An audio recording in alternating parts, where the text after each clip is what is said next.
ராமன் பரமதத்துக்கு கிளம்பி போறச்சே ஒருத்தர் கூட மிச்சமே இல்லை. இங்க யாரையுமே விடலை அவர்.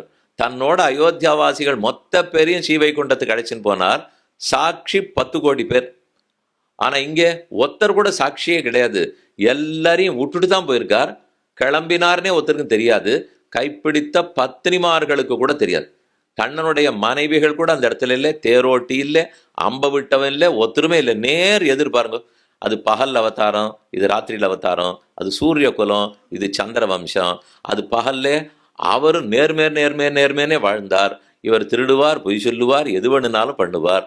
அவர் ஏகதார விரதன், ஒரே ஒரு மனைவி தான். ஆனா இவரோ 16,108 பேரை கல்யாணம் பண்ணிட்டார். எதுவானா 2 பேருக்கும் ஒத்து போறதோ? ஆனா அனுபவம் மட்டும் ஒத்து போகுது. அவரையும் ரொம்ப நாளா அனுபவிக்கலாம். நேற்றுக்கு அவர் தலைப்பு, இன்னைக்கு இவர் தலைப்பு. எல்லாரும் ஒரே அதிகாரி தான் வந்து கேண்டிருக்கீர். சொல்றவரும் ஒருத்தர் தான், கேட்கறவாளும் ஒருத்தர் தான். எல்லாரும் சிரிச்சுன்னு கேண்டிருக்கீள். ஒண்ணு கூட ரெண்டுத்துக்கும் சம்மந்தமே இல்லை. இவர் அத்தனை விதத்திலையும் வேற, அவர் அத்தனை விதத்திலையும் வேற. ஒரே ஒரு சம்பந்தம் என்ன தெரியுமா? 2 பேரும் ஸ்ரீமன் நாராயணன் அவதாரம்.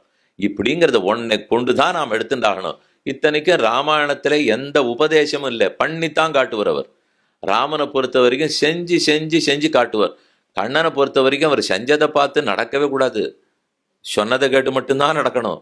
அவர் கீதையில என்ன சொல்லியிருக்காரோ அதை பார்த்து நடக்கலாம். இல்லை அவரும் திருடி காமிச்சாராம், பொய் சொல்லி காமிச்சாராம், 16,000 பேரை கல்யாணம் பண்ணிட்டாராம். அதனால கண்ணன் எவ்வழி அடியேனும் அவ்வழி அப்படின்னு ஞான பேர் வச்சுட்டு நம்மளும் அதை போலேன்னு பண்ண ஆரம்பிச்சோம்னால் ஊர் ஒத்துக்காது. மறுநாளே நமக்கு பெரிய ஆபத்து தான் வந்து சேரும். அது செய்ய முடியாது. ராமன் என்னென்ன நடத்தி காட்டினாரோ அதை பார்த்து செய்யலாம். கண்ணன் என்னென்ன உபதேசம் பண்ணியிருக்காரோ அதை பார்த்து தான் செய்ய வேண்டும். ஆக எம்பெருமான் அவதரித்தார். துஷ்ட நிரசனத்துக்காக பிறந்தார்.